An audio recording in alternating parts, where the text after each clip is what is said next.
Boa noite a todos, graça e paz a todos. Nós estamos mais uma vez aqui com o programa Família Batista em Foco, que é um programa da Associação das Igrejas Batistas de Guarulhos e cidades vizinhas. E hoje nós estamos aqui com o jovem César Santos, que vai passar pelo concílio. Então o tema é concílio ao ministério pastoral. Então, nós vamos conhecer esse candidato, que daqui a pouquinho vai passar por esses exames, e você vai conhecer um pouquinho qual é o processo para se tornar um pastor batista, tá bom? Tudo bem, César? Obrigado por estar conosco aqui. Como tem passado? Bem, pastor, graças a Deus estamos aí, na expectativa, de... E como é que está o coração? Um pouco ansioso, mas está tranquilo. Tá bom, o César ele é casado com a Joelma, ele tem uma filhinha chamada Júlia. Eu conheci o César já há muitos anos e hoje ele é membro daqui da Igreja Batista Central de Guarulhos, está à frente de uma congregação que é a Congregação Batista Central do Jardim dos Cardoso. Jardim dos Cardoso. Isso. E já está com quantos membros essa congregação? Olha, hoje nós estamos lá em torno de 15 membros e mais congregados, dá um torno de 30, 40. Né? Bom, algumas perguntas serão feitas lá no concílio. Por exemplo, conversão e chamado, ética, teologia, eclesiologia e visão denominacional. Mas seria interessante se você respondesse algumas perguntas com relação ao seu chamado.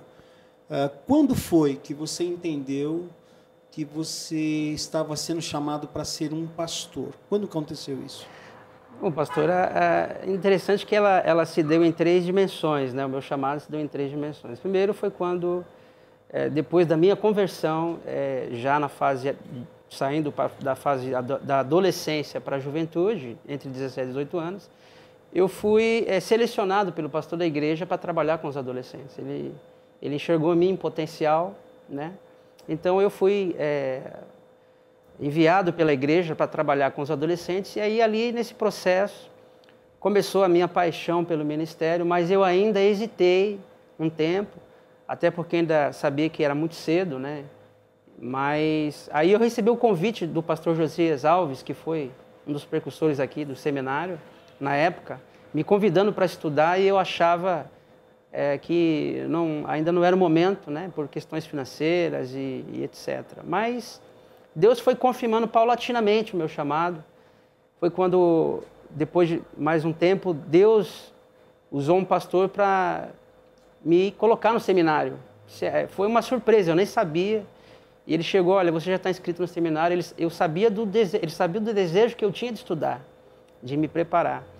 Mas aí ele me surpreendeu e eu prontamente atendi, fui para o seminário me preparar, estudei.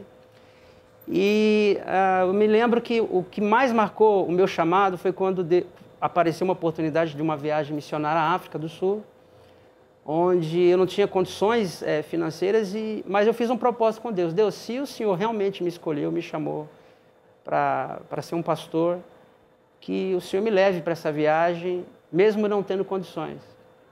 E, de fato, isso aconteceu. Deus proveu todas as questões financeiras, de viagem, de hospedagem. Nessa ocasião, você entendeu que Deus estava confirmando? Estava confirmando. Mas houve, em algum culto, por exemplo, um toque de Deus? Então, nesta viagem, quando nós estávamos na última semana do projeto, né, missionário que a gente fez lá na África, houve um culto de comissionamento de chamados. Naquele momento, o pastor Marcos Grava, que foi um dos líderes, né, desse projeto,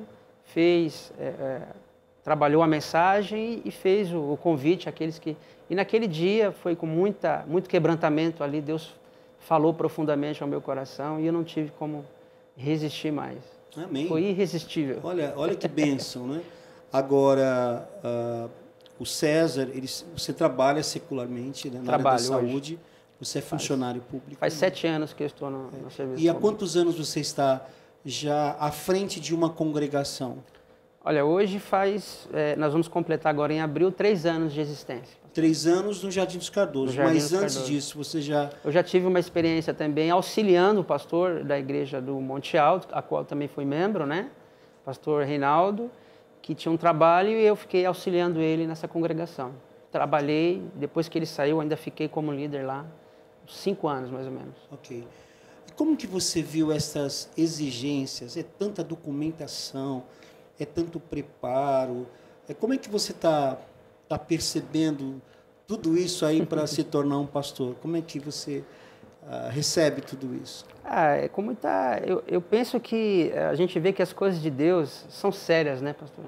E no mundo secular a gente batalha por tanta coisa, né? As pessoas brigam e é legítimo isso, mas também é legítimo nós entendemos que nós temos que se preparar para Deus, para servir a Deus. A gente não pode servir a Deus de qualquer jeito.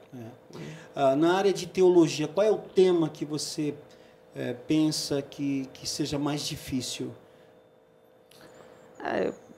Não penso ser mais difícil, mas aquelas questões que vai com certeza se falar no concílio sobre a questão de predestinação, de livre-arbítrio, né? São algumas coisas que... É a área da salvação, né? Soteriologia. Soteriologia, exatamente. E você tem alguma posição? Você é calvinista, arminiano? Pastor, eu tenho uma leve inclinação pelo calvinismo. Eu tenho uma leve inclinação. Que a salvação depende exclusivamente de Deus. Exatamente. Deus tem a sua, como que eu posso dizer assim, acima de nós ele também tem o seu livre-arbítrio, né? Eu penso. Tá bom. Olha, essa questão vai ficar para mais tarde. O examinador do César será o pastor Edmar das Neves, que já foi presidente da associação. Os pastores já estão chegando e daqui a pouquinho nós vamos estar no outro local aqui nas dependências da Igreja Central, aonde o seminário está hospedado. O César foi aluno desse seminário, né? Você concluiu o seu curso. Concluí aqui. E o seu curso também já foi reconhecido pelo MEC? Já, foi reconhecido. Por qual instituição? Pela Faculdade Teológica do Espírito Santo. Do Espírito Santo. Então, César, nós desejamos que realmente você seja muito bem sucedido. Cremos que você está muito bem preparado. E vamos lá aos exames. No próximo bloco... passaremos alguns flashes sobre o exame e depois do exame nós estaremos aqui outra vez com o resultado, seja aprovado ou não, nós estaremos juntos. Tudo bem? Pode ser? Tá joia. Daqui a pouco a gente volta. Deus abençoe vocês.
César a ficar ali, a princípio em pé, né? Ele é membro da Igreja Batista Central há 3 anos. Ele está à frente de uma congregação, que é a congregação do Jardim dos Cardosos. Ele é o líder daquela congregação, que tem mais ou menos quantos membros? 60? Estamos aproximando de 40. 40 membros. E o César, ele foi minha ovelha 20 anos atrás na Igreja Batista do Jardim Monte Alto. Eu o conheço desde a adolescência. Eu passo imediatamente a palavra ao pastor Edmar para examiná-lo em todos os quesitos. Graça e paz, irmãos. Amém. César, tudo bem? Tudo bem. Não está nervoso? Frio na barriga dá, né? Tira o frio da barriga. Quem te chamou como pastor não foi homem, foi o Senhor. É verdade. E ele nos fará lembrar tudo aquilo que o irmão precisa para poder responder. Nós gostaríamos que o irmão sempre utilizasse a Bíblia como resposta, se possível. Em situações que não há como, o irmão fica tranquilo. Quando não souber também, não sei, ninguém é obrigado a saber tudo. Não é verdade? Nós vamos começar então com o irmão. O pastor já fez a apresentação pessoal. Gostaria que o irmão nos falasse um pouquinho sobre como foi sua conversão. Nós vamos fazer exame de conversão chamada. Eu nasci aqui no estado de São Paulo. Minha família era católica, praticamente. Não praticante, né? Mas vim de uma descendência de familiares católicos. E aí o tempo passou, nós entramos na fase da adolescência. Aí chegou a fase em que Jesus foi anunciado de fato, nós começamos a compreender as Escrituras. Com 17 para 18 anos, eu decidi descer as águas. Ética. Gostaria que o irmão falasse um pouquinho o que o irmão entende como ética pastoral. A ética pastoral é realmente, são algumas situações que nós devemos, né, como líder, trabalhar para que possamos dar exemplo, né? Então, a ética pastoral, ela envolve o pastor saber se posicionar, né, em certos assuntos que podem ser polêmicos, que também podem comprometer a sua liderança. Então, ele tem que ter sabedoria de Deus, né, para que ele possa sempre agir com ética, com transparência, com lisura, para que ele possa ter autoridade até para trabalhar com as suas ovelhas. Defina a ética. Ética é um conjunto de regras que está dentro das Escrituras Sagradas, onde eu tenho que me orientar por ela. As Escrituras Sagradas, ela é a base onde eu tenho que ter, né, a minha conduta, o modo como eu vou agir, eu tenho que estar sempre baseado nela. Ok. Por que o irmão quer ser pastor? Se o irmão está liderando a congregação, está indo bem no seu ministério, está tudo caminhando tranquilamente, por que querer ser pastor? Na verdade, pastor, a gente voltando na questão do chamado, realmente, até eu me pergunto por que Deus me chamou. Humanamente falando, eu não tenho capacidade para isso. Mas Ele chamou.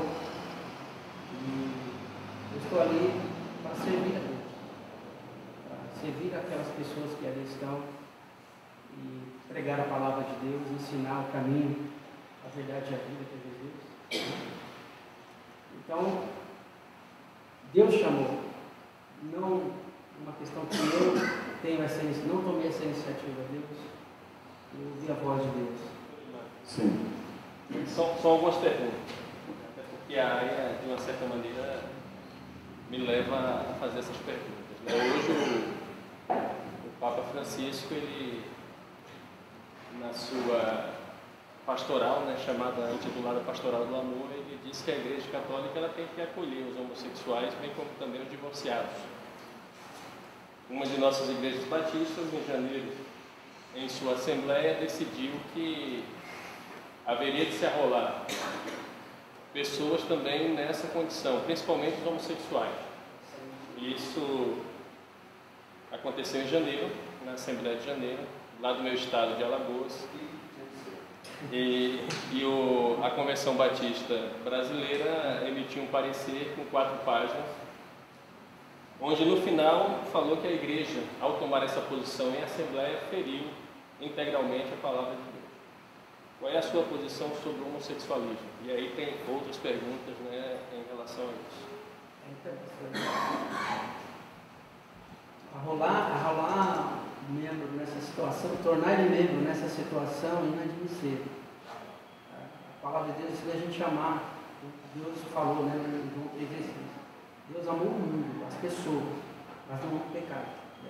Não ama elas andar tortas, não ama, porque que parâmetro a gente vai ter que falar, ó, essa vida foi transformada. Né? Qual é o parâmetro que a gente vai ter? Não.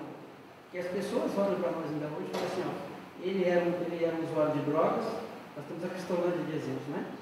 Ele era um usuário de drogas, ele entrou na Cristolândia e foi recuperado. Então, o Evangelho é para recuperar. Então, se eu arrolo uma pessoa nessa situação como membro, eu estou indo não só contra aquilo que nós cremos, mas principalmente contra a palavra de Deus. O irmão então é contra.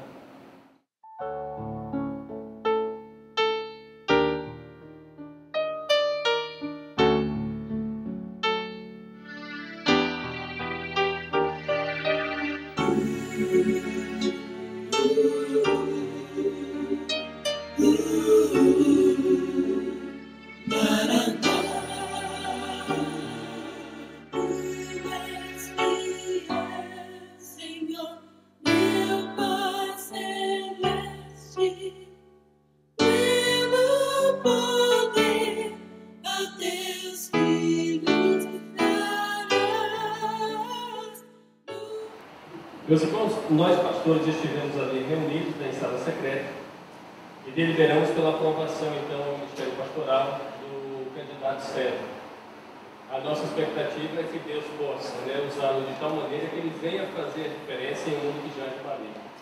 E seja um pastor segundo o coração de Deus, né, e que cuide de uma maneira muito especial e peculiar de cada alma, de cada vida que o Senhor tem confiado a ele, né, como pastor ali naquela congregação, naquele lugar. Seja a diferença naquele lugar, certo? E que a palavra de Deus, né, seja usada de tal maneira pelo irmão que ela venha também transformar vidas ali naquele lugar. Podemos chamar o pastor Joel? Eu ia chamar. Ia chamar. Fica de pé, uma salva de palmas para o nosso.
Ok, meus queridos irmãos, nós voltamos aqui na conclusiva deste programa sobre o concílio do seminarista César, né? Graças a Deus, como os irmãos já viram, ele foi aprovado por este concílio. E aí, César, como é que foi essa experiência do exame? Marcante, enquanto eu tiver uma consciência boa, não vou esquecer né? Porque ali passou um filme na minha cabeça, passou a minha vida toda, né? O meu ministério.